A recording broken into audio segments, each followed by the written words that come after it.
What's going on, guys? Welcome back to episode 565 of #AskGSM here today for Wednesday, September 25th, 2024. I'm Graham GSM Matthews. Hope you guys are doing well and having a great week so far. Quite the busy day today, obviously. Mr. McMahon documentary dropping on Netflix. I have yet to watch any of it as of this recording. Hope to check out the first, at least episode or two today. Probably the next 4 in the next couple of days. I almost guarantee you I will not be able to watch the entire thing by tomorrow. I'm going to share my first thoughts on it on WrestleRant Radio tomorrow for those interested. And then I might do a full formal review, probably not like episode by episode, notes on every single one, like play by play, which is what I usually do for my reviews here on the channel for like network and chill and shit. But I'll probably give it a general overview of my thoughts on the documentary probably next week, if not late this weekend. So we'll see. It depends when I get around to finally finishing it. But that drops today. Obviously, AEW Grand Slam is tonight as well. Looking forward to that. So let's get right into it here. If you want to send in a question to the show, you could do so by tweeting me on the Twitter machine at WrestleRant with the hashtag AskGSM. Find me on Facebook as well, facebook.com/Graham.gsm.Matthews. Drop a comment on the post I usually put up on Tuesday nights, if not on the wall itself. And last but certainly not least, drop your question down below in the comment section on this very video. I'll include your question in next week's edition. Micah does it from YouTube with the first question of the episode. He asked, what are your top 5 biggest pops in WWE? Now, I don't know if you mean what I think are the top 5 biggest pops in WWE history, or my top 5 favorite pops in WWE history. I'm going to go with the former first. The list isn't entirely different, but I think the biggest pop has got to be the Mankind title win, with Stone Cold coming out, helping Mankind win back on January 4th, 1999. I think it's got to be that one. Right next to it is the Stone Cold pop, again, another Stone Cold related pop. When he came out, I think to help, it was at Backlash 2000. He made an appearance on that show during the Triple H and Rock match. That's what it was. It was a rematch, not from Mania, because the match at Mania was a 4-way, but it was a much better match than the 4-way of Mania. It was Rock and Triple H at Backlash. Stone Cold coming out to help out The Rock, beat Triple H, and he was out injured at that point. I think they were advertising him for the match, but not for the match, but like to show up. And then he did make an appearance, and the people blew up and whatever. And it was like towards the finish of the match, similar to the Mankind match, where he wasn't actually involved in the match. He just got involved.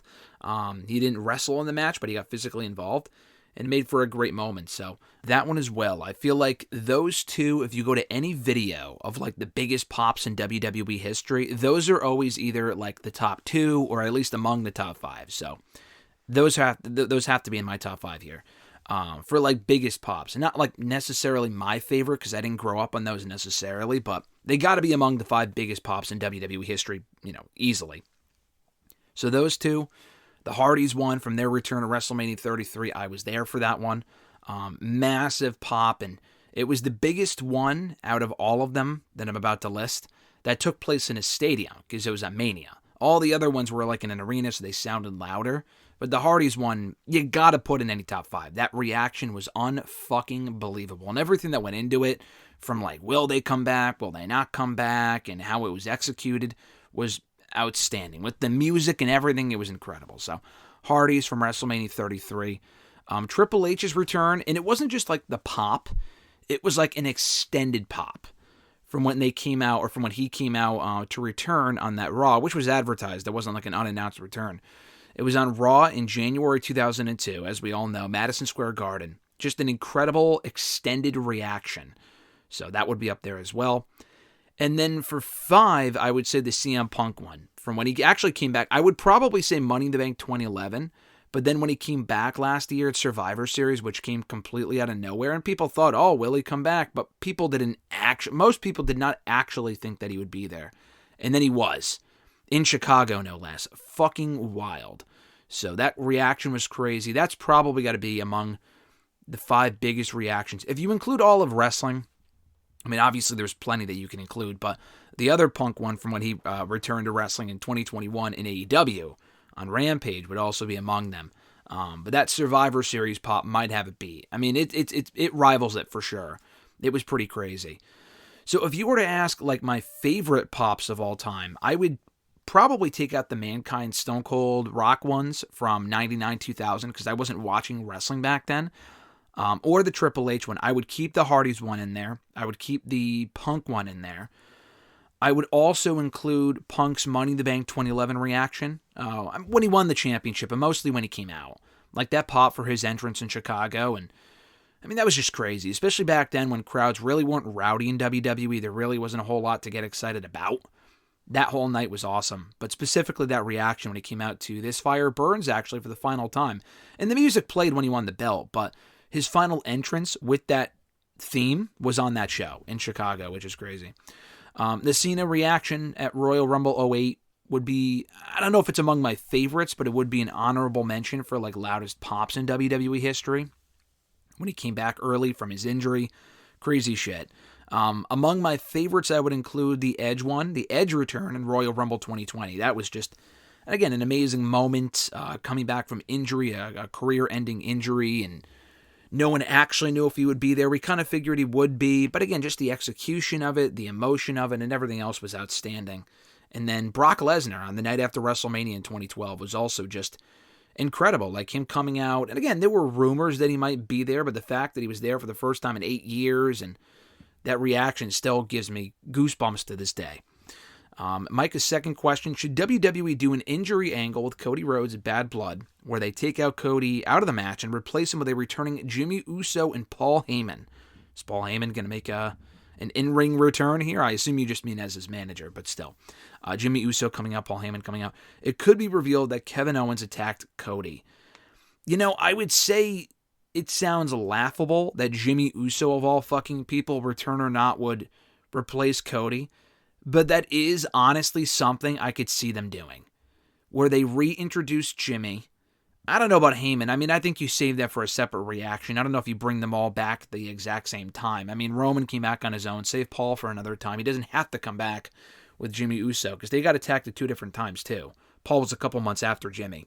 But anyway, that's honestly not completely implausible. That is something I could see them doing. I do not want to see that happen, especially if that's the main event. I mean, we don't know yet. There was the rumor the other day from Fightful, the report that tag team match, I mean, at least that Punk and McIntyre was not going to headline, and that the tag team match would probably headline instead. And then it came out like a day or two later, I think it was the next day, that it's not actually set in stone after all. So we really don't know as of now. Apparently they haven't made up their minds. I hope it's to Hell in a Cell. It likely won't be, unfortunately, because Roman and Cody teaming up is a massive deal. But if you're going to have that go on last, whether Kevin Owens attacked Cody or not, and I assume that probably would not be revealed that night anyway, that would be like a mystery in the weeks that followed, whatever. That's a pretty lame fucking main event. I'm sorry. Roman and Jimmy Uso against the Bloodline, like, that's a SmackDown main event. You could do that on Bad Blood, but that's not the main event. That's ridiculous. So I hope they don't do that. I feel like that'd be dumb. And not only that, they have spent the last several weeks building towards Cody and Roman teaming up, and they got people excited with that awesome cinematic video package last week with them on the, on the football field and whatever. That was great. That would all be for waste. Would all go to waste. And I guess Cody and Roman could team up at some other point down the road. But all that build would be for nothing if Jimmy Uso came out instead. Now, it would be a cool return. I am looking forward to Jimmy Uso coming back at some point. But that would just be stupid. And they're in Atlanta. They're in Cody Rhodes' hometown. So how the fuck do you promote a Cody Rhodes main event and then he doesn't actually even wrestle? That would just be stupid. So I see where you're going with that, and I could actually see them doing that. I hope they don't. I'm sorry.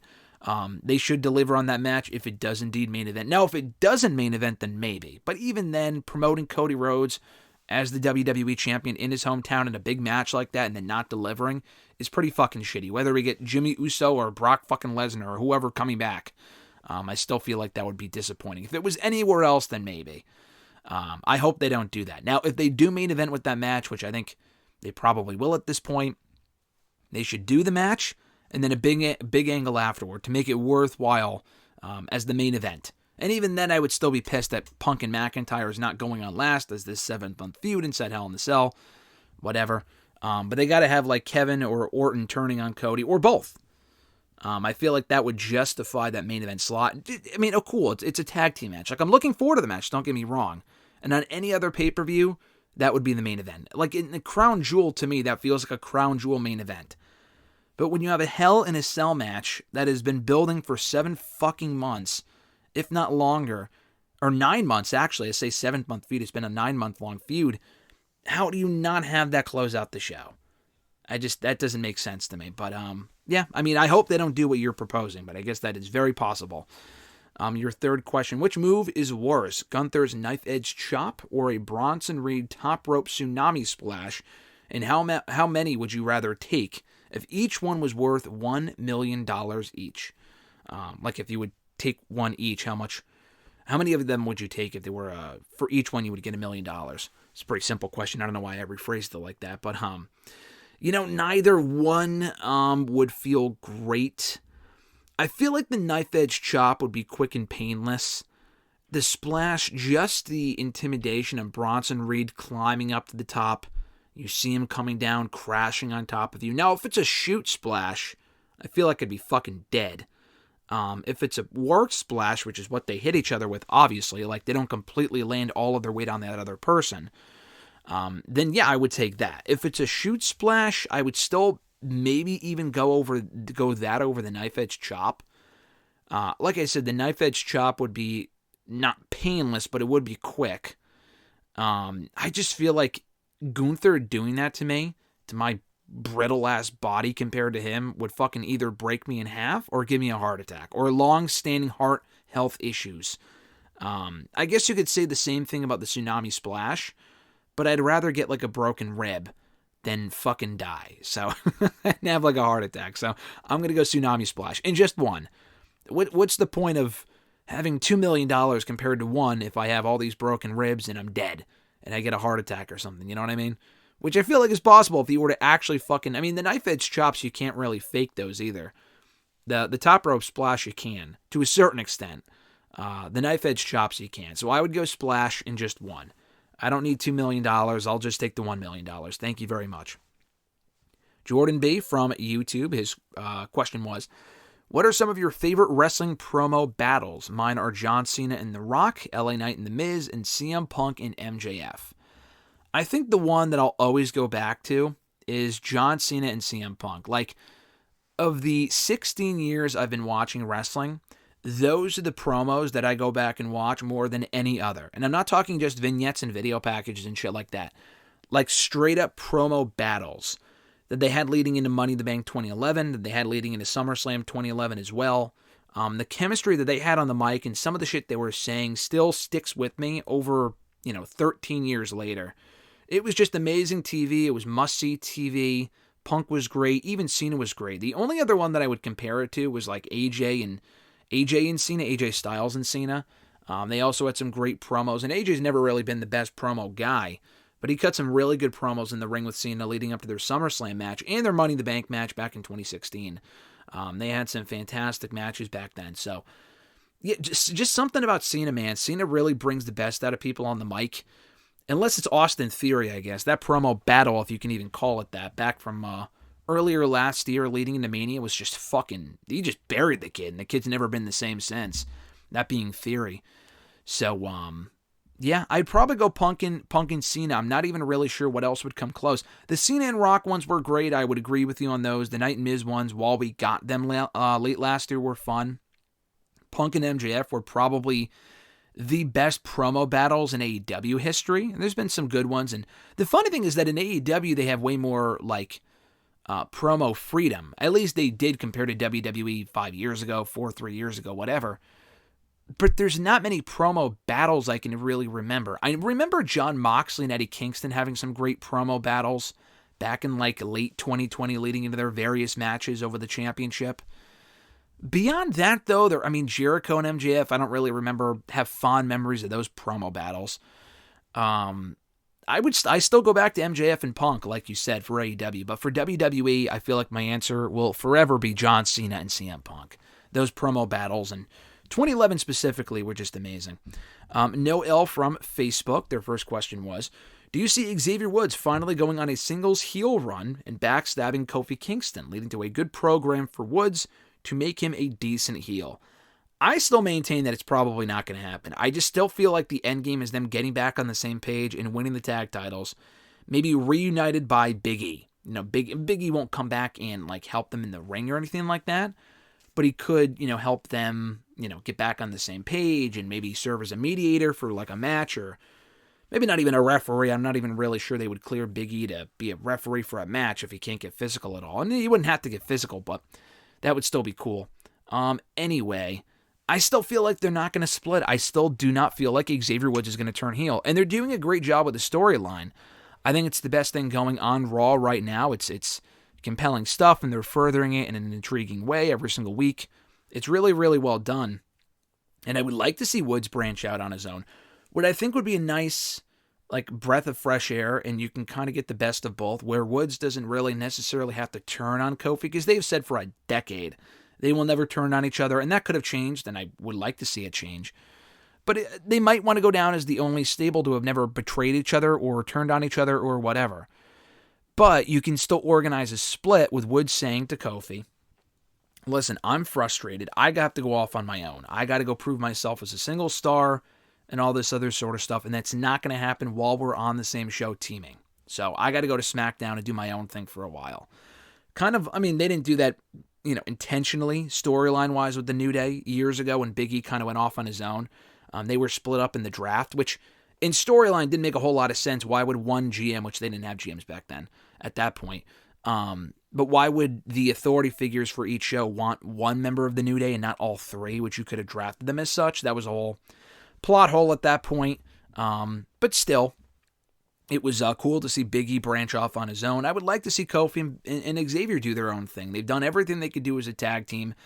They can win back the belts for a short run or whatever, that's fine, but I still want to see them do their own thing as single stars again. How much they can even really do at this point is questionable. I feel like they both have, at this current point, limited singles runs, because there's so many great wrestlers in WWE that should be showcased and pushed over Xavier Woods and Kofi Kingston.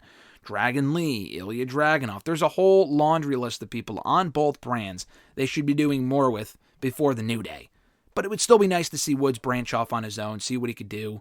I know he won King of the Ring 3 years ago, but, go for mid-card title maybe would be cool. So anyway, I don't see the heel turn coming. I don't see the heel turn happening. But it would be nice, and I still see them probably getting back on the same page. But maybe a soft split where Woods goes off on his own would be my ideal situation. If not, just flat-out turning on Kofi, which I just don't see happening. No L's, second question rather. Do you see Braun Breaker going after Gunther after losing the Intercontinental Championship on Raw? I do not. First of all, it would be way too soon. Second of all, I feel like he's getting the belt back. I'll talk more about Breaker losing the championship in a couple minutes, because John Ritlin at Reborning asked a question about it. I had no issue with it, especially if Braun gets the belt back, which I feel like he will. I would be very surprised if Jey Uso keeps the belt for 3-6 months or whatever, and Braun does not get that belt back. Because I'm not really sure what else you even do with him right now. He can go off on a tear and feud with Rollins and maybe even Punk or someone like that. Yeah, it's very possible. He doesn't need to recapture that Intercontinental Championship, but I just got the vibe from watching that match on Monday with Jey getting his moment, and he should have. More on that later.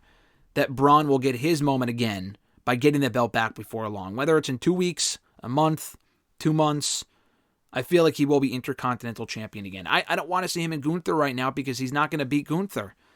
That could be a Rumble match, but or a match at the Rumble, But he's not winning. And what's the point of that? He's already lost to Sami Zayn once. He's now lost to Jey Uso. He shouldn't be racking up losses here. So, I was fine with him losing on Monday, but to have him go on to lose to Gunther, as Sami Zayn is going to go on to do, which is perfectly fine for Sami because that's his character, but for Gunther to beat Braun, I don't love that. Braun's someone, I think we mentioned this a couple of weeks ago, Braun is someone that could go on to beat Gunther for that championship. I don't see that happening even by Mania, let alone now. But, I would just put the belt back on him at some point, the IC title belt, and save Gunther and Braun for some other point down the road. Christopher L. from Facebook, their first question was, what are your thoughts on the Tongans' run so far in WWE? The IWC has felt very polarizing about the run so far, especially towards Tonga Loa when it comes to certain botches he has made. I feel they haven't lived up to their hype so far. They haven't really shown much charisma since coming over, and I want to care more about them, but they are beyond upstaged at this point by Jacob Fatu, and just feel like side characters instead of important pieces to the story. What are your thoughts on them? Listen, I was interested to see the Tongans come to WWE. I have not watched many Guerrillas of Destiny matches in the last couple of years. I am still invested in them to a certain degree in WWE. They haven't had this amazing run where they're out there having these killer tag team matches. It's not about them. They weren't signed just to be brought in as a tag team. They were brought in to be pieces in the Bloodline story. They were brought in to add to this new Bloodline and have that be it. That's really the role that they play. They are not supposed to be like big characters or have the focus be on them. If anything, the focus is and should be on Jacob Fatu, who is better than both of the Guerrillas of Destiny combined. Honestly, they're approaching, if they aren't already, in Bullet Club territory, fellow Bullet Club members, the OC, Gallows, and Anderson, who were brought in as a hot tag team. I mean, the Guerrillas of Destiny never really had a hot run in WWE. They were immediately brought in as pawns to this story for the Bloodline. But like Gallows and Anderson had a lot of buzz when they came in, and they had a good first year, first 6 months maybe, maybe not even first year. They were tag team champions very briefly in early 2017. They got the belts back again briefly in 2019. But they never really ended up having like this great run. And they were a good team, but they ended up being pretty disappointing as far as like how they were used in the matches they were having and are still having currently in WWE. I feel like the Guerrillas of Destiny are kind of in the same boat where if they came over maybe 5 years ago, they could have had a much stronger run because that was when they were kind of at the top of their game and having better matches. They weren't even a thing, I don't think, before they came in to WWE together. They had split up. I don't know if one turned on the other, but Tama Tonga was doing singles stuff before he came to WWE. So was Tonga Loa. Tonga Loa was doing I've seen some of the clips. He looked fucking awful in some of those matches. But they're just pieces of this story. That really is all it is. That really is all what this is supposed to be. I'm not disappointed by how they've been used or their run so far. I'm not really sure what people expected. They are the current tag team champions. I do want to see them help elevate that tag team division on SmackDown, which I'm not sure how likely that is. So I guess from that respect, it is disappointing. But as far as, they don't really feel like important pieces in the storyline, they're not supposed to be. They're fucking background players. I mean, they're not supposed to be the equivalent of what Jay and Jimmy were at one point, even a year ago to the Bloodline story. Maybe they will be at some point, but not right now. Tama Tonga is fucking funny. I think Tama Tonga is great. He's good in the ring. The that dumb bullshit that he does, I think is fucking hilarious. Yeah, Tonga Loa is a goof. I didn't really know what people were talking about when he first came in, but yeah, there's been a number of botches since he debuted, even from the night that he debuted, where he fucked up where he was supposed to come out from underneath the ring. It's just funny. I mean, is he great? No, I wouldn't put the guy in many singles matches. I don't think he's had a single singles match so far on SmackDown. I think it's been all Tama Tonga, and Jacob Fatu hasn't had a singles match yet, but I don't know. Tonga Loa has been kind of off to the side, which is kind of fucking funny. But anyway, yeah, I think their run so far has been decent, but I just feel like they could be doing, more as far as help elevating the tag team titles and that whole sort of thing. But still, I just feel like the focus being on Fatu and on Solo Sikoa is obviously intentional, and Roman Reigns as well. They're just out there getting the shit kicked out of them by Roman Reigns every week, but that's the role they're supposed to play right now, so I'm not really surprised. Christopher L's second question, what is your favorite and least favorite pay-per-view stage setup for WWE, AEW, TNA, and NXT? I don't know if I have a favorite pay-per-view stage setup for TNA or NXT. I'm sure TNA's had some unique sets over the years. None that really come to my mind personally. NXT, I think even for their takeovers, it was always the same set. Like, I love the takeover setups. Maybe there are some that I'm not thinking of, like maybe London as well. They would have the fucking, English setup with the phone booth and shit. But there really isn't one favorite NXT setup I can think of. For WWE and AEW, though, for AEW, again, they also don't really have unique pay-per-view stage setups, but I did think, I don't know if they still do it now, but the first couple of years I remember, because I was there for the first year, Double or Nothing, where they have like the poker chips set up. I thought that was really cool, and they actually utilized it at the end of that first show when Jon Moxley was attacking Kenny Omega. So I always thought that set was cool. For WWE, obviously they've been known in the past, not in recent years, for their pay-per-view stage setups. But I will say in recent years, for all the great stage setups they had like in the early 2000s, even for their B shows like Backlash and Armageddon and even Money in the Bank with like the Brink trucks and shit like that, WrestleMania specifically had two great setups, and I think you probably know the two that I'm thinking of. And I was actually there for both of them. WrestleMania 33 with the roller coaster setup, and Mania 39 with the Hollywood setup. I still, if I had to pick between the two, it might be 33, just because that was my first Mania, and I had a... The interesting thing is, I had a great view of both. For 33, I had a great view of it because I was literally in the last row. Last row of WrestleMania, like literally no one sitting behind us. But we had a great overview of the stadium and the stage setup itself. For 39, I was as close as you could possibly be without being on the stage itself when I was doing the media stuff, and it was right before the press conference, and we were put in an area where we were standing right beside the stage before the main event. So we had a great view of everything going on in the ring, but specifically on the stage itself, and I had a great view of that as well. So both were amazing. I would give 33 maybe the slight edge, but 39 gives it a real run for its money. But those are my two favorite pay-per-view setups they've ever had. Their next question, why the hell did Chris Jericho beat AJ Styles at WrestleMania 32? Wouldn't the intelligent thing to do here was to have the new star come in and win the match? You're telling me. I think the story was, the idea was, I think Jericho's even said this, was that Jericho won. I mean, not that Jericho was like, oh, I need to win the match. I think Vince put him over. It was fucking stupid because, yeah, that was AJ's first Mania. And they were like, I think they had a couple different matches. They had 3 matches in AJ's first month in WWE. The first Raw that he ever wrestled on, they had a match, and AJ won. They had a rematch on SmackDown in February that Jericho won. And they had a rubber match at, I think it was Fastlane, and AJ won that. But the feud continued because they teamed, and then Jericho turned on him, and they had a 4th match at Mania. You would still think that AJ would go over because it was his first Mania, so why wouldn't he? But then he didn't. Jericho actually won. I think he won clean. But I think the idea was to make it more surprising, I guess. I think the idea in Vince's mind was, hey, AJ's going to win tomorrow night on Raw, that number 1 contenders match to earn the next shot at Roman Reigns for the WWE title. He does not need to win this match, which is fucking stupid. I mean, yeah, he's right. I mean, after he won that 4-way on Raw to become number 1 contender, the Jericho feud was over. I don't know if they had another singles match after that. They may have. I don't remember. But the Jericho feud was over, and then AJ moved on to Roman. So him losing to Jericho didn't really end up mattering. I mean, to a certain degree, that is partially right, because AJ, he was not, like, harmed by that loss. And then Jericho went on to feud with Dean Ambrose in the months that followed, and he lost to Dean Ambrose twice. So it meant more, like, if Jericho, and Ambrose obviously needed those wins. He had just lost to Brock Lesnar at Mania, which was stupid. I mean, not that he was going to beat Brock, but that match was, I was entertained by it, but it was overall underwhelming. So Jericho winning a match at Mania before losing to Ambrose made the most sense if you really wanted to put over Ambrose. I guess I understand that, but it still says in the record books that AJ's first Mania match was a loss to Chris Jericho for no real fucking reason. So, I mean, even with the Ambrose situation, Jericho has built up enough equity and credibility to where he could have lost at Mania and still lost to Ambrose, and it still would have been a nice win for Ambrose, whether Jericho won at WrestleMania or not.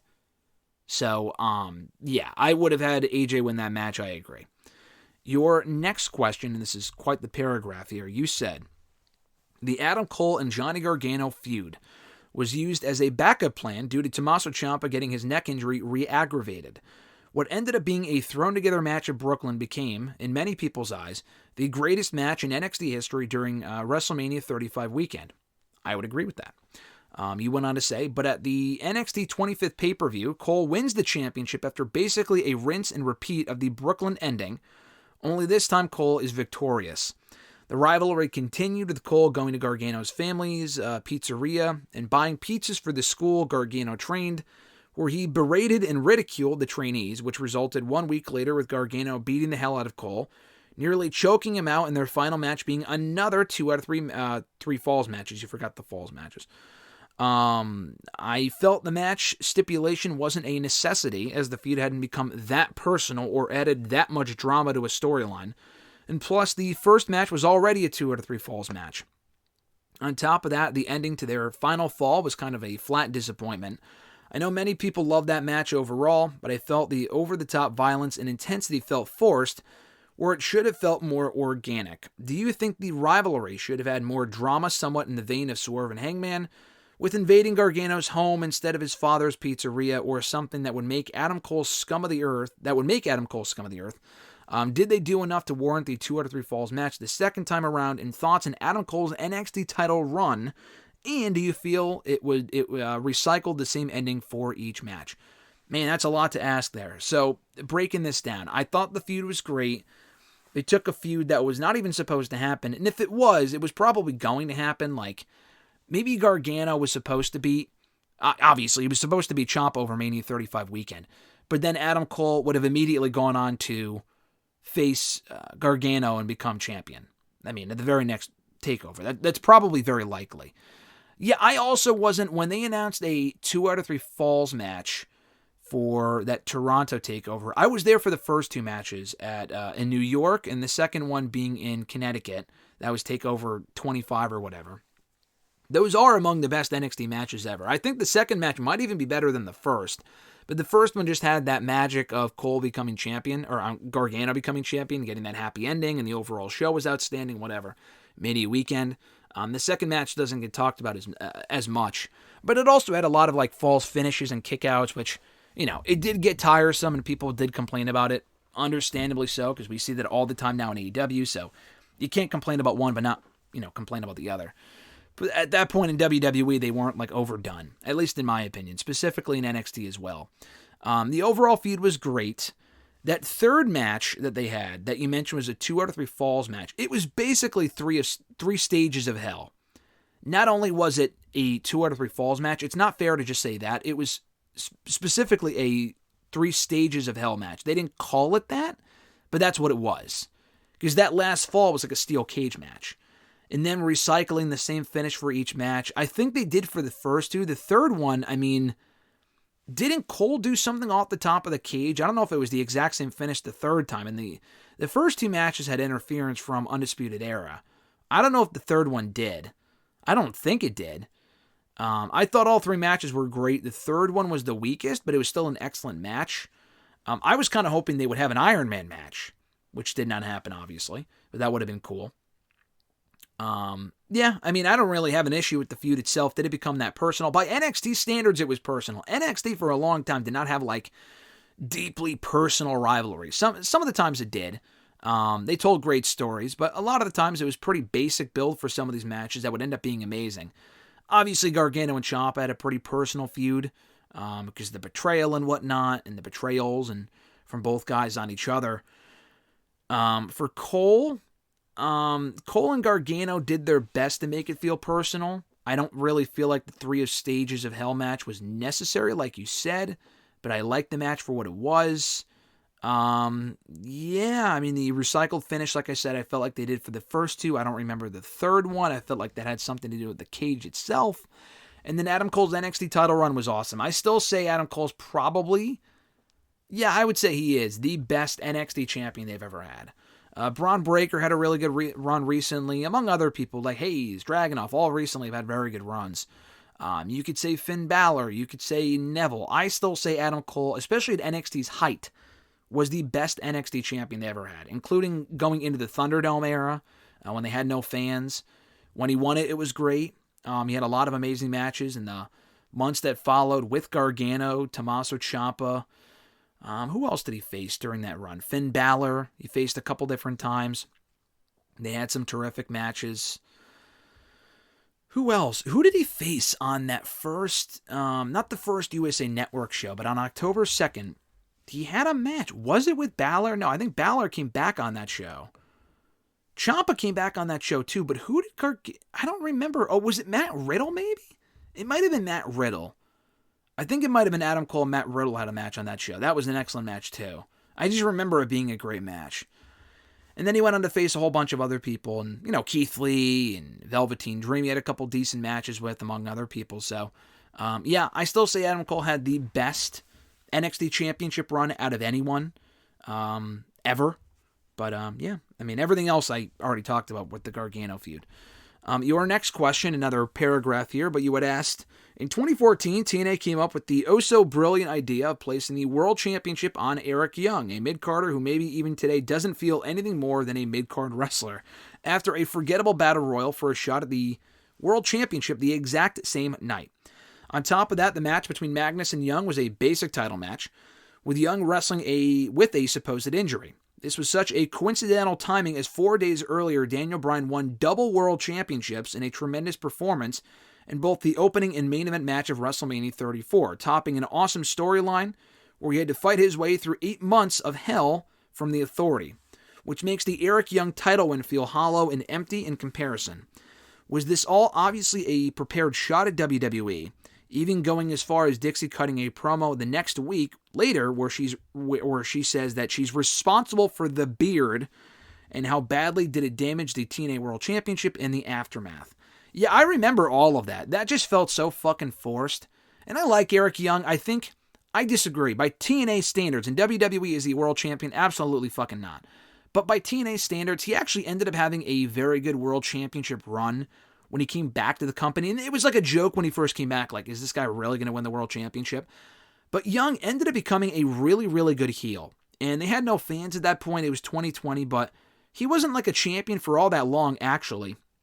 But he came into his own as a main eventer in 2020 before losing it to Rich Swann at Bound for Glory that year. But in 2014, years earlier, he was not a main eventer. The thing with that Magnus, yeah, you're right. It was absolutely ripping off the Daniel Bryan title win. It came completely out of nowhere. Young was not built up over the course of a couple months. He may have been. I just have no memory of that whatsoever. Really, the only similarity that they wanted to, kind of cash in on was the fact that he was this bearded underdog babyface. I honestly remember absolutely fucking nothing about Eric Young's run as world champion. I think he was world champion for maybe 2 months, and then he dropped it to Bobby Lashley. Thank God. It was much better as a world champion at that point.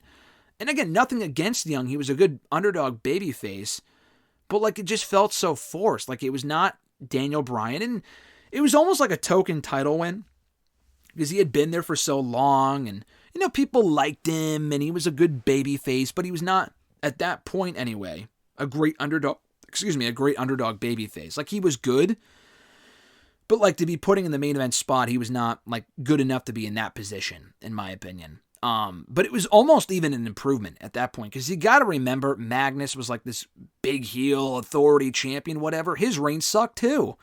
And I love Nick Aldis. I think Nick Aldis, when he won it, I was so happy because I always thought he would be a great world champion for that company. But as soon as they turned him heel, they fucking ruined the guy. As soon as they aligned him with Dixie Carter and made him their version of Randy Orton and the Authority, it sucked. He was booked terribly.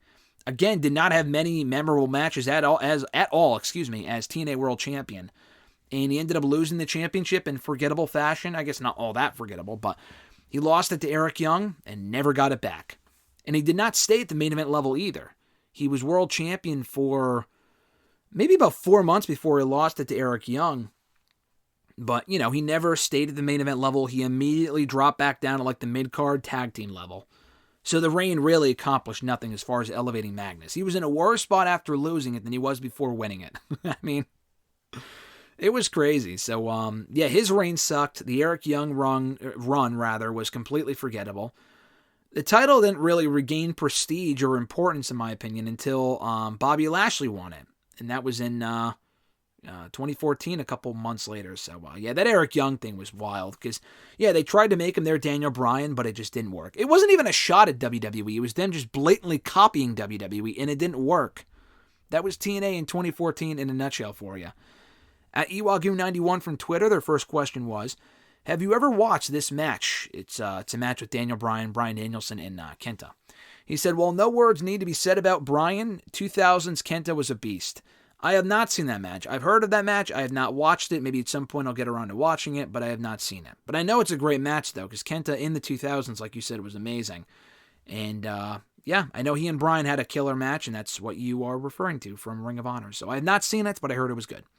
Your second question, do you expect Raquel Rodriguez to return as a heel by reaffirming her friendship to Liv Morgan and that she helps her retain the Women's World Championship at Bad Blood? Honestly, I feel like that would be the best possible role for Raquel Rodriguez at this point. And I feel like she should. I was thinking Rhea Ripley might get the belt back, and I'd be fine with that if she did. I think they can drag it out for one more match, for one more pay-per-view. So they can blow off Drew and Punk, but they don't have to necessarily blow off Rhea and Liv so far. They can hopefully get the focus back on them and not muddy it with the other Judgment Day stuff, which I understand why they do that. But Liv and Rhea can have their own separate storyline. You can involve Dom because it has to do with him as well. But also bring in Raquel Rodriguez, and then Rhea can have a couple matches with her. Raquel's never beaten Rhea. Maybe she could beat Rhea as well. I don't know.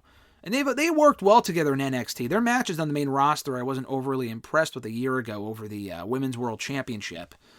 But that would make sense. I mean, Raquel has issues with Rhea from a year ago. You can reverse the roles with Rhea being the babyface now, Raquel being the heel, which is actually what it was in NXT a few years back when Raquel sent Rhea packing from NXT, and Raquel got that final big win over Rhea Ripley.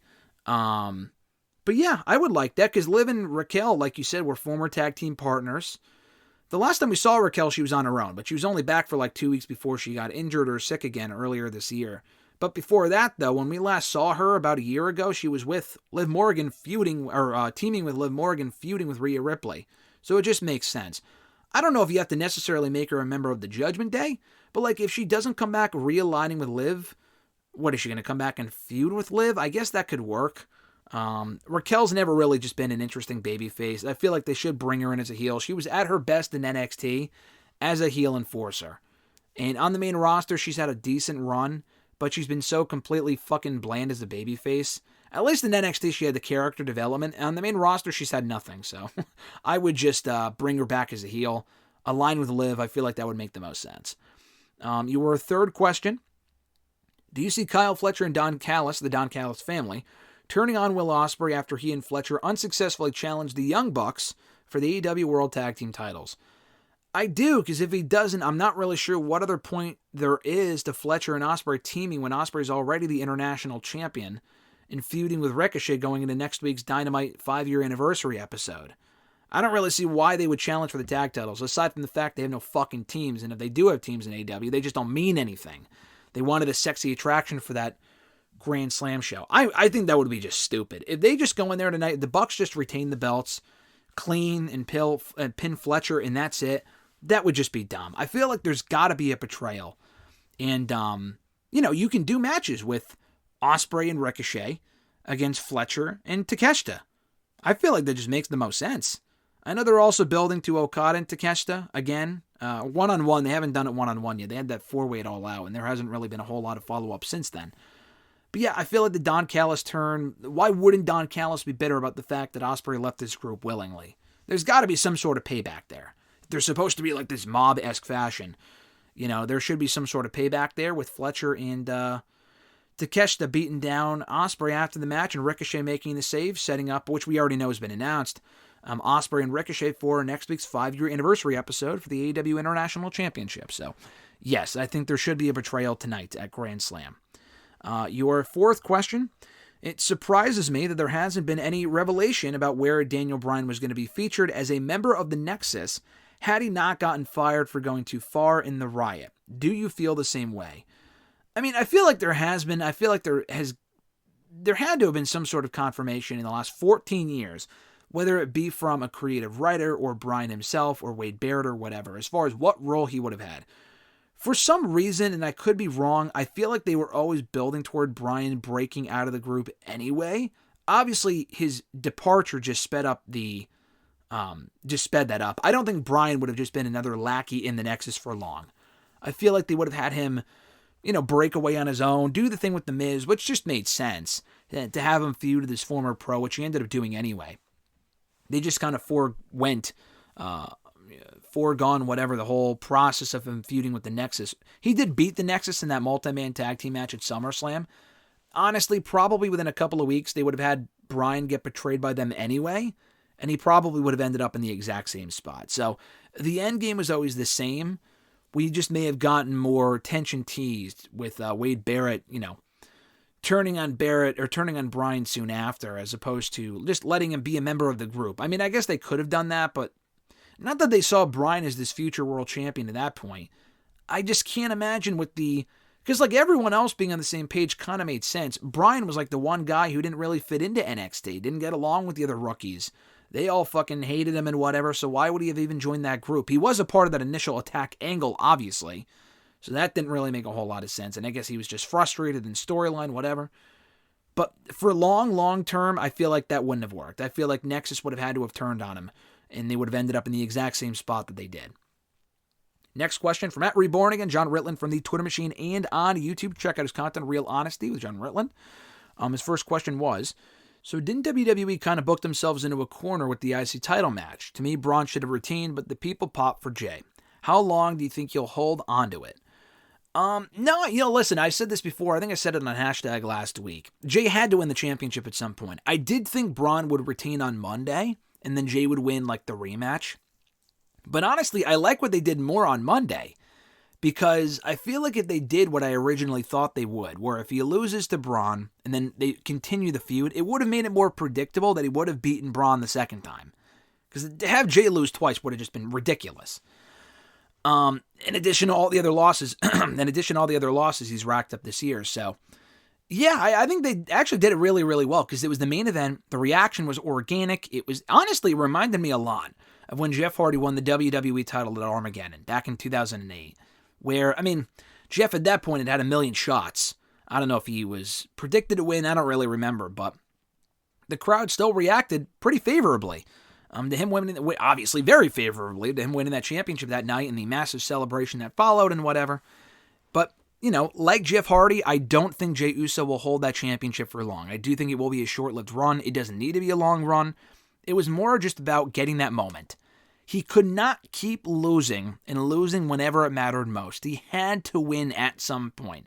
I have said this. He literally said at the beginning of the year, and he has said it many times since then, his goal for the year was to win a singles championship. And that's not like something he said in an interview. Like, he said that on TV many times, including recently.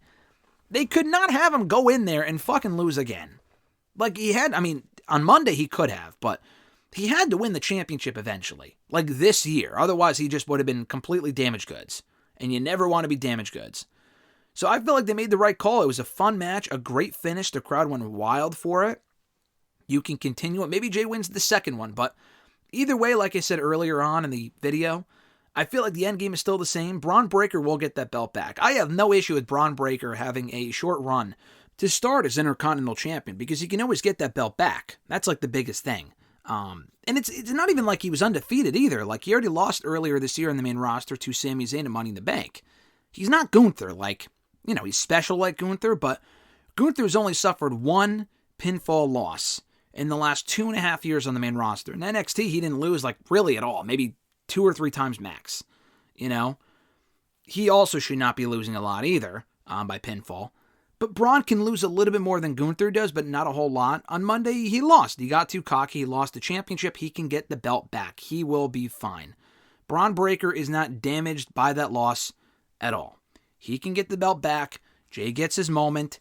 He doesn't even need a long run. I've said before, I do not see Jay, especially at the main event level, having this long-term run as a champion on any show. Even Jeff Hardy, for all the runs that he had as Intercontinental Champion, U.S. Champion, whatever, he was never champion for more than a couple of months at a time, max. It was usually only like a couple months or two, and he was perfect at that mid-card title level. I think Jeff Hardy might be better in the ring than Jey Uso, especially back in Jeff Hardy's prime. But it was more about the popularity. People loved seeing him in that role. Jey Uso is essentially this generation's Jeff Hardy in a lot of ways. With the popularity alone and, not being particularly strong on promos, but people just have a connection to the guy where he's just so fucking over. And he's also a part of a great tag team with the Hardys and the Usos, and that's something always to fall back on. But as a single star, Jeff Hardy was a world champion 3 times. I don't think Jey Uso will ever win a world championship. I don't really think he needs to or should. I just do not see him at that level. Like I said, I feel like Jeff Hardy was always better at that level than Jey Uso is, in my opinion. But still, you need to give the guy his moment at some point. Even Jeff Hardy, for all the times that he lost those championships, at least was a multi-time IC champion, world champion. Jey Uso before Monday had not won shit. He had to win at some point. You can only have someone lose when it matters most enough times before people just give up on him. And by a fucking miracle, he's still super over. So I'm glad they did what they did on Monday. They pulled the trigger on the title win, and he can lose it in a month or two, if not earlier than that. So I was perfectly fine with what they did on Monday night. And it also kind of switches up, too, the monotony of these long title runs. And I like long title runs. I'm a sucker for a long title run. But not everyone has to be a champion from Mania to SummerSlam, or SummerSlam to Mania, or a champion for a fucking year, Mania to Mania, or 4 years like Roman Reigns. We can have shorter title runs. I don't want a repeat of the Attitude Era or the early 2010s where they were changing titles every fucking month and none of the title wins meant anything because everyone was champion for like a month or two. I don't want that necessarily, but you can have like a month-long title run here and there. Like Drew was champion for 5 minutes at Mania. Sami Zayn was champion for 3 months and had a very good run. Braun was only champion for a month, but if he gets the belt back and holds it till Mania, that's totally fine. So, yeah, I'm totally in favor of what they did on Monday, personally. John's second question, with the new rumors of Rampage possibly being canceled, what are the 3 best and worst moments from the show's 3+ years on the air? Also, could anything have been done to salvage it from reaching skippable status?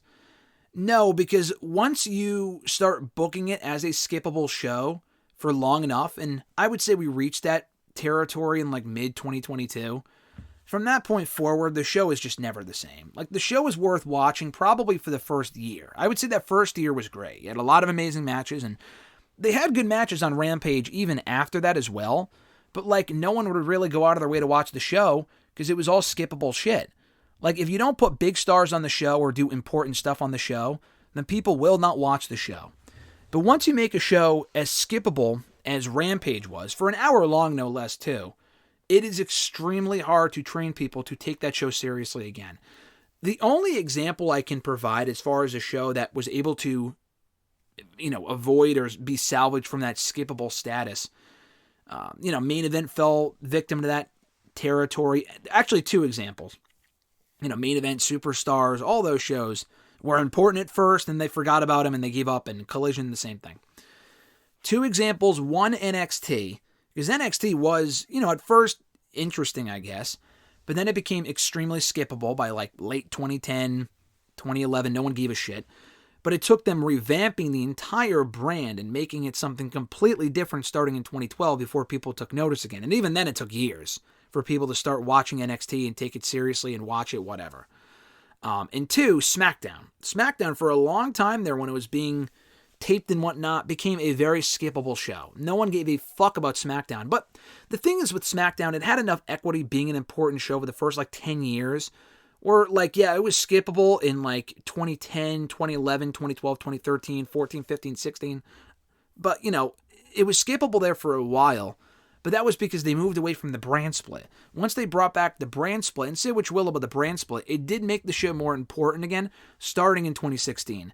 They put it on a new night. They made it live. They gave it its own distinct roster. They put stars on the show, did important stuff on the show.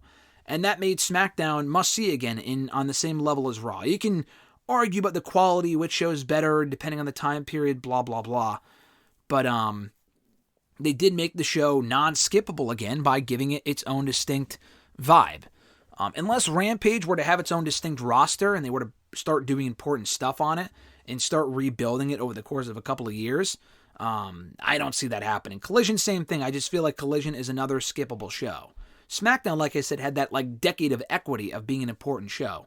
Rampage was important for maybe a year. Collision, same thing, maybe important for the first 6 months to a year. I think up until Punk left, actually, but that fell off a lot quicker. Other shows like Superstars, Main Event, again, same thing. They were important for the first 6 months to a year, and then people stopped watching because they stopped being important. So Rampage is just, they can call it whatever they want. They can replace it with Shockwave until they treat these shows as important long-term. Because Tony Khan strikes me as the type of person, this is just human behavior, where they're super excited about something to start, and then they just kind of lose interest and move on to the next thing. That's kind of what Rampage became, Collision became as well, Battle of the Belts was the same thing. None of those shows at this point mean jack shit. Dark was the same thing, Ring of Honor, the list goes on and on with Tony Khan. WWE is guilty of that as well. But Shockwave, I honestly expect long-term will be another fucking throwaway show. It may start out as important for the first couple of months, 6 months, year, whatever.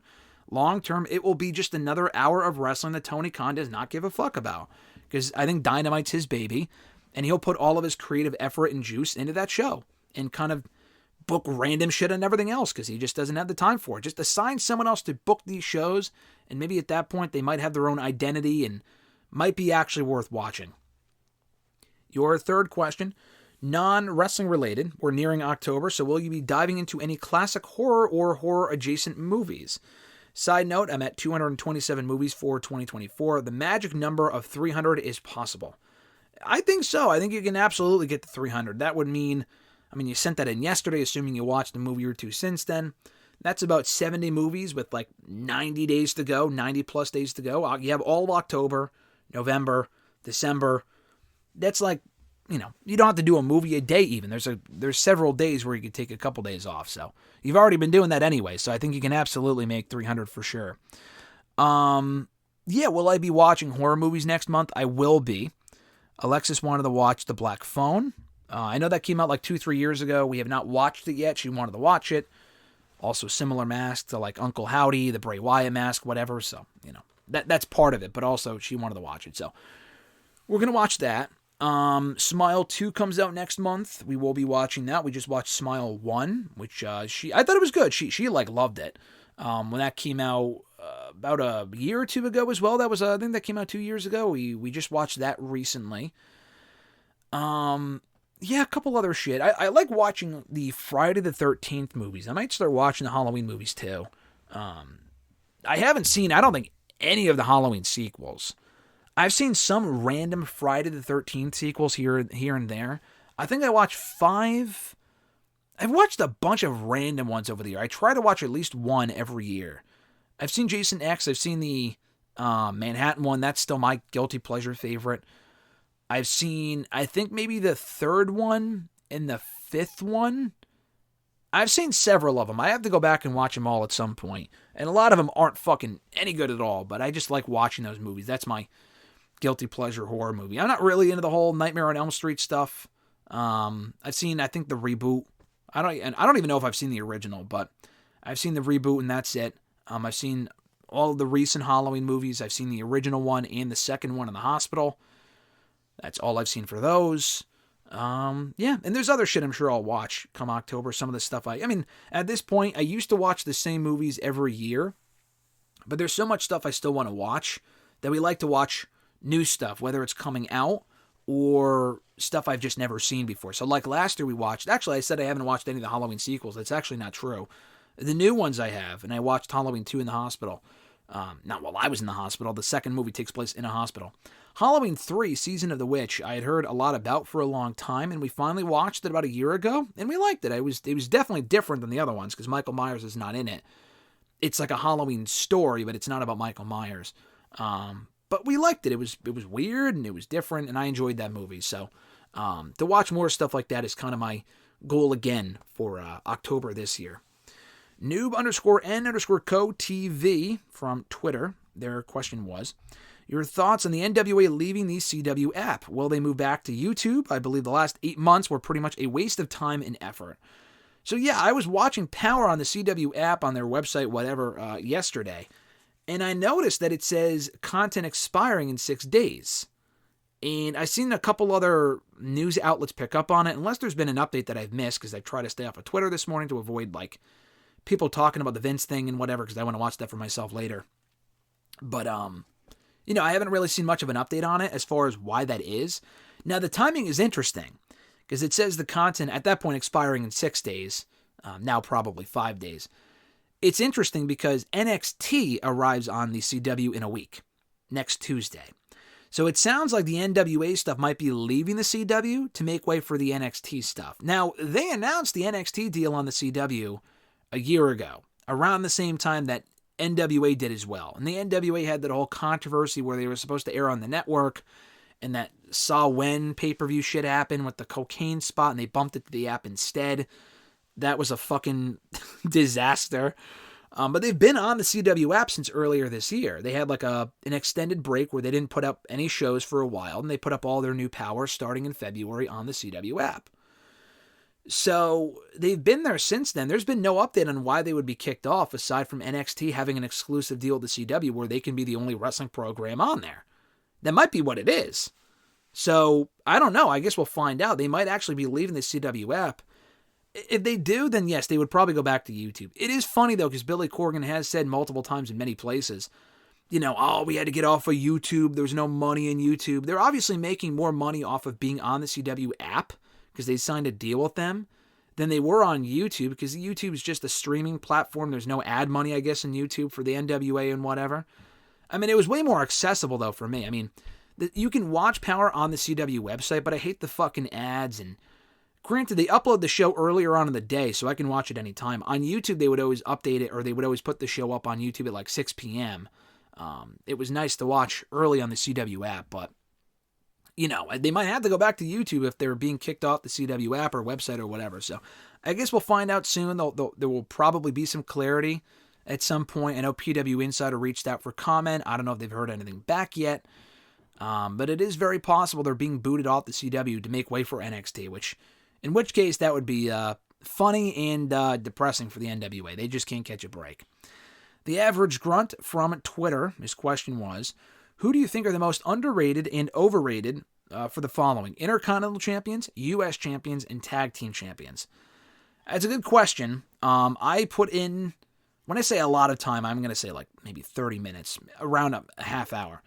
But that's still, more than most of these questions I have like a quick answer. I didn't have a quick answer for any of these because I don't really sit there and think, who's the most underrated United States champion? I have no fucking clue. A lot of these reigns I don't really remember off the top of my head, especially runs that I was not watching for. I'm not including WCW here. But here's what I came up with for the most underrated and overrated and underrated for the following titles that you mentioned. And do not make this a thing where we make this a thing for all the titles, because this was difficult, because I feel like these were not easy answers, because again, I feel like there's no one overrated United States champion, but here's what I came up with. For the Intercontinental Championship, I mean, I know we say the Honky Tonk Man is one of the greatest IC champions of all time. He's the most synonymous with that belt, aside from Gunther now, but he's also very overrated, because what did that run, I mean, he was a great heel during that run, but yeah, I can't say I remember. I mean, I can't say I remember because I wasn't watching back then, but like, can anyone really recall, oh man, this great feud or great match that he had as Intercontinental Champion? It was different back then because it was the 80s. I remember when he lost it. The way that he lost it to Warrior was great. But like, he held it for a long time, but a lot of those, retentions, defenses, whatever, were by like DQ and count out. Because he was a great heel. He was a great fucking heel, got a lot of great heat. But it's not like he went on, like if the Honky Tonk Man was that fucking great, wouldn't you think that he would go on to challenge for the WWE title or be a tag team champion? Honky Tonk Man, after that was over, did fucking diddly squat. He lost the belt and that was it. And that's usually not a great sign that you were a great champion. So I think in a way, Honky Tonk Man is overrated. He is among the best champions they've had, but he is definitely overrated because it's not like he did a whole lot with it. Like, he held it for a long time. Yes, but if it wasn't for the length of that run, would people really remember it? I don't know, or remember it as fondly, that is. For underrated, I put up Dolph Ziggler. I feel like Dolph he was champion several times, and not only like the reigns themselves, some of the ones towards the end that were very brief, but like he won the title and had some great matches as Intercontinental Champion. I think the last time he was IC champion was back in 2018. Some of the matches he was having with Rollins at that stage were great. Him and Rollins had great chemistry. They worked really, really well together. That was a fun feud while it lasted. 2014, the TLC or the ladder match rather with Luke Harper, where he won it, was awesome.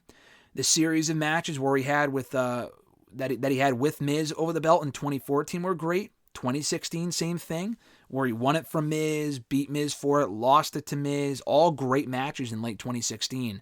And even going back to when he first won it in 2010, I think it was, he was champion for a while there. In the final few months of 2010, he had matches with Kofi Kingston that were really, really good. They had a great series of matches on SmackDown for that belt.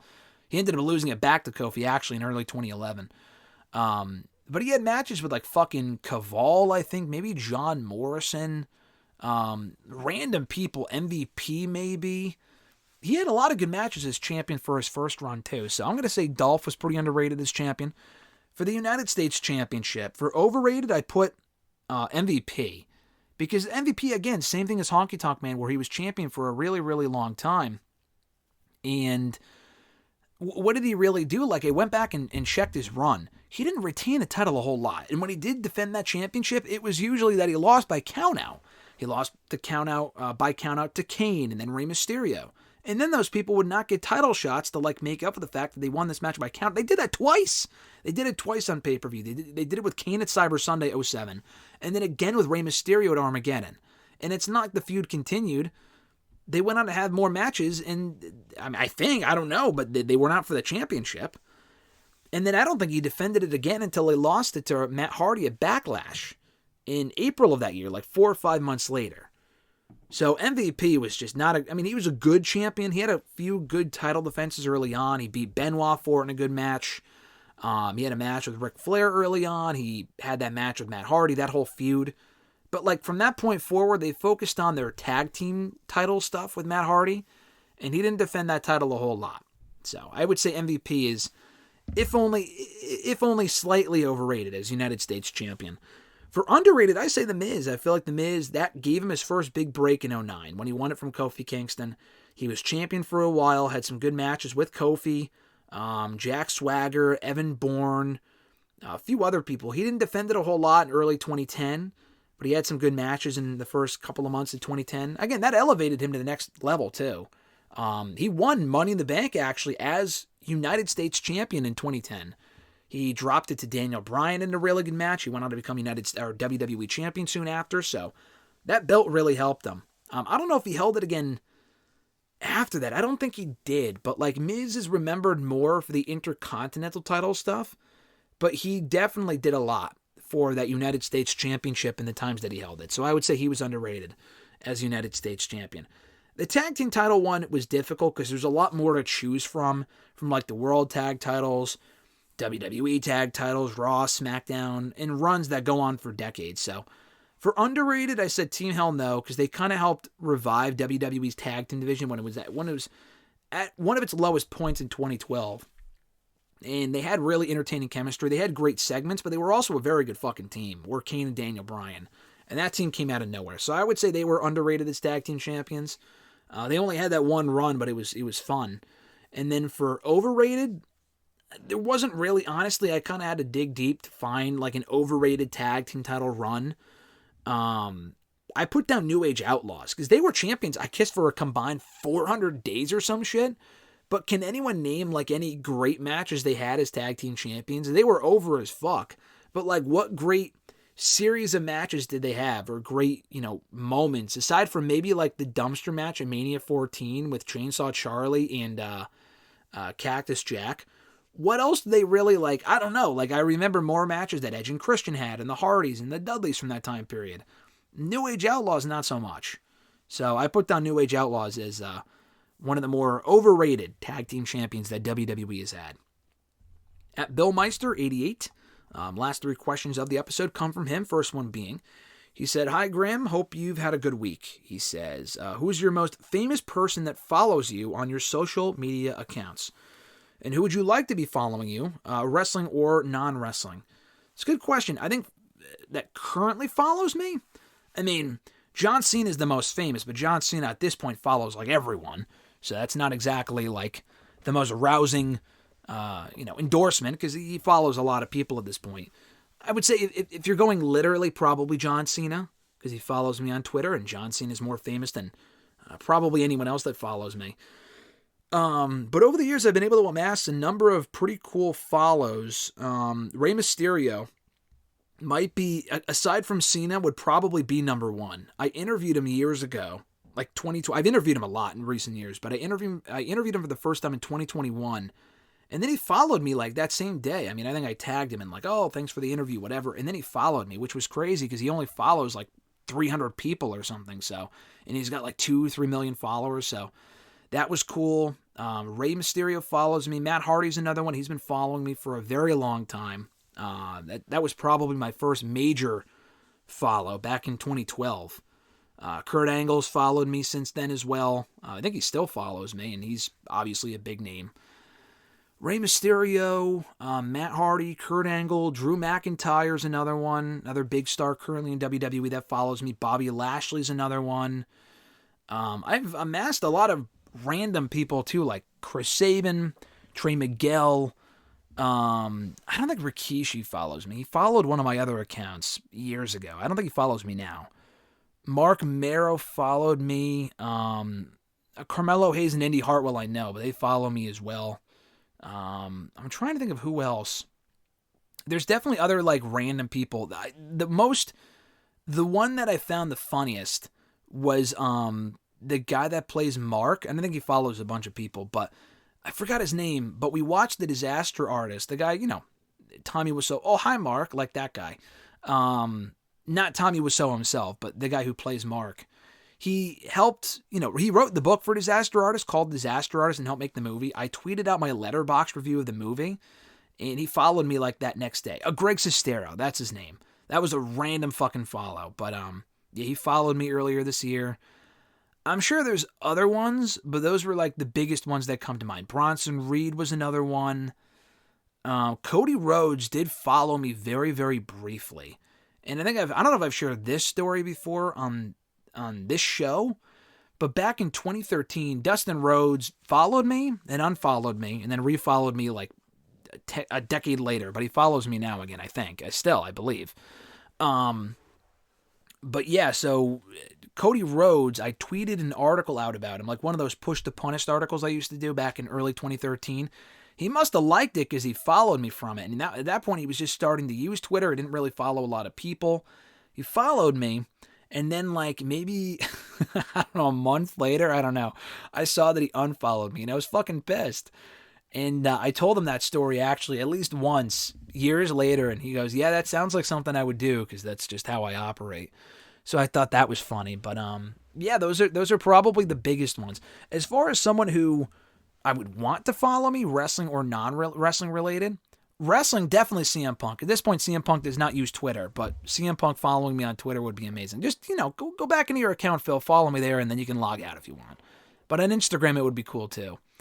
And then if it wasn't wrestling related, I would say, I've said this before, but like fucking Christopher Lloyd or James Roday, two of my favorite actors, Doc Brown and Back to the Future, Sean from Psych, two of my favorite things ever. It would probably be them. If not them, then, someone super fucking famous like The Rock.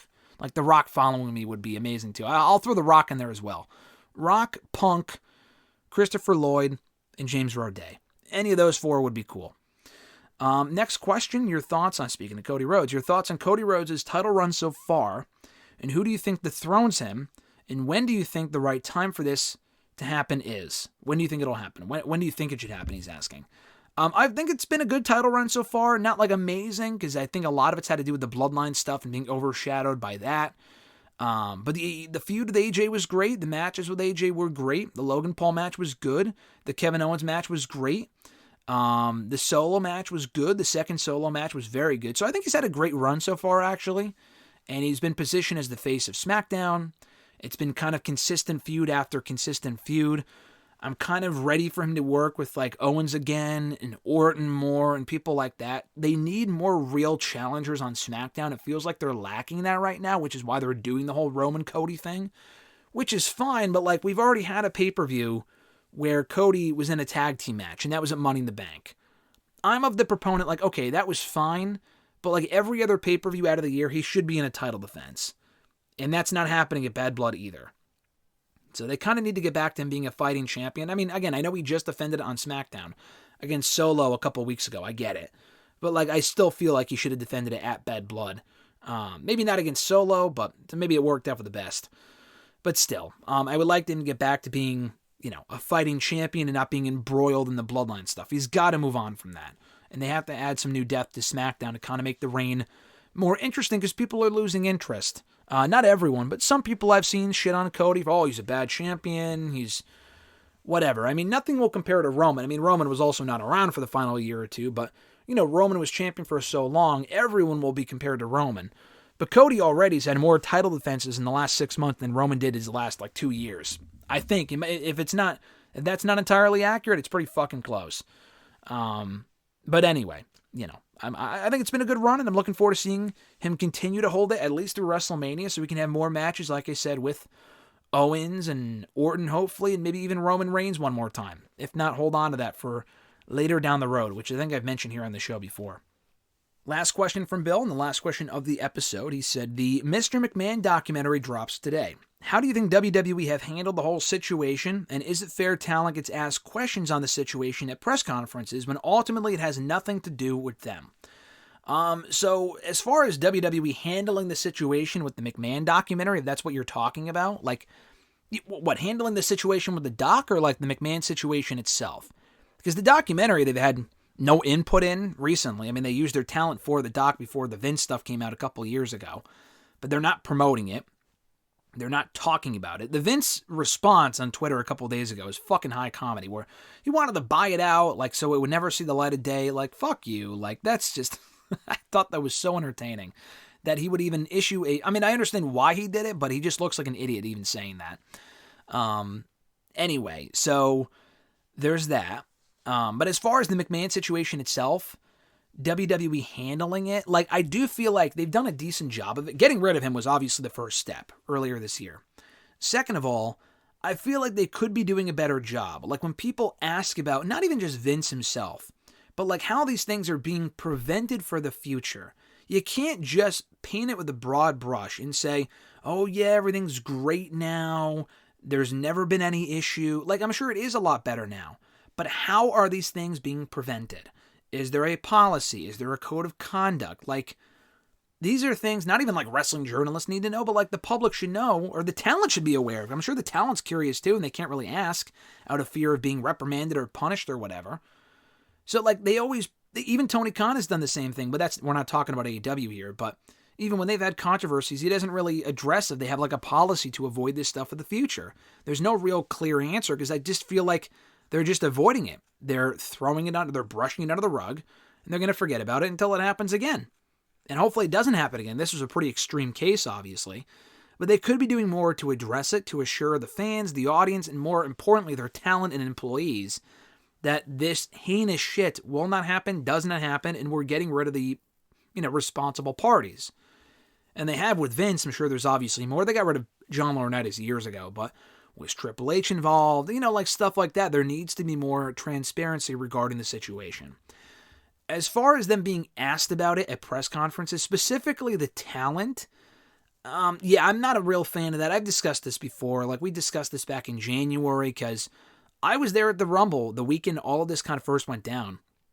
When Vince was ousted from the company, the lawsuit came out, and people gave me shit online for not asking Bayley about the fucking lawsuit. Like, what the fuck does Bayley have to do with any of this? I know she's a woman, so it's like, oh, do you feel safe here? Like, the fuck is she going to say? In that environment, she's not going to say shit. And if you want to ask her in an interview, like, oh, what's your experience working with Vince? Like, that stuff like that. Did you notice any of this stuff while working with him? That's an appropriate question. I just feel like it's all time and place. Like, I feel like interviews that you're doing outside, interviews that I do here on the channel or for an article or whatever are different than a press conference where you only can ask one question and there's no follow-up and you have to keep it short and sweet. Asking Triple H that sort of stuff, if it's relevant to do so, then yes. I wouldn't say none of it's relevant. Like, Triple H was not asked about it at that press conference in January. That would have been fucking ridiculous, obviously. His answers were shit. The fact he didn't have a better, to just come out and address it out of the gate and then move on from it would have been a lot better than what he did.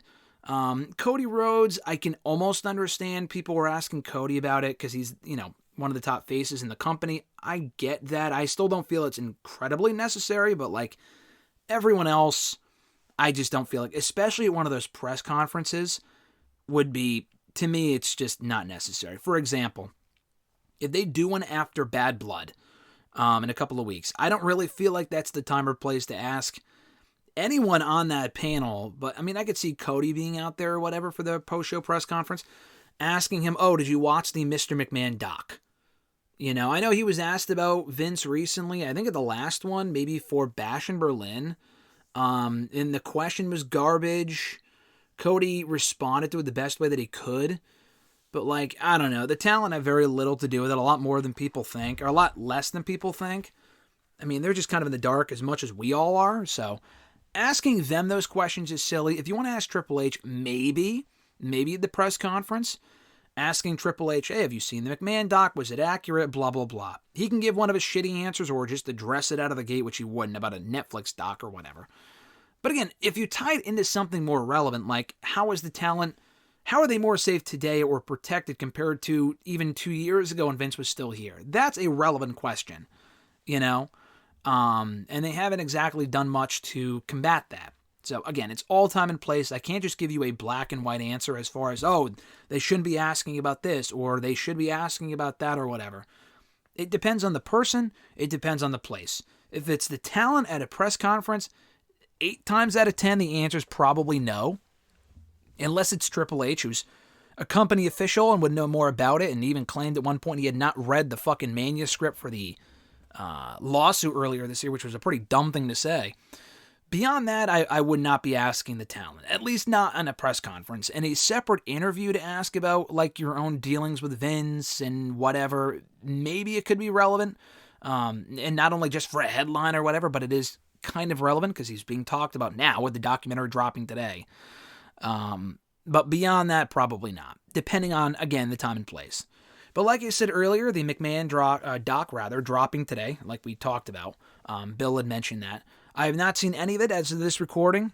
By the time this goes up, I have not seen any of it. I'm watching hopefully the first episode or 2 later. I'm hoping to have a full review up on the channel at some point in the next week, so keep an eye out for that. I'll give my first thoughts on the episode or 2 that I do watch today, tomorrow on WrestleRant Radio, so keep an ear out for that as well. But that does it for today's edition of #AskGSM, episode 565, I believe. Crazy to think it's already been 565 episodes. We're already nearing 600. Not for a while, but it is coming up quicker than you think. Thank you guys, as always, for sending in questions to the show. I appreciate it. Be sure to find me on the Twitter machine. Tweet me there at WrestleRant with the #AskGSM. Find me on Facebook.com/Graham.GSM.Matthews. Drop a question on the post that I usually put up on Tuesday nights on the Facebook page, if not on the wall itself. And last but certainly not least, drop your question down below in the comment section on this very video. I'll include your question in next week's edition. Have an awesome one, folks. I'm Graham GSM Matthews, and I'll catch your ass down the road.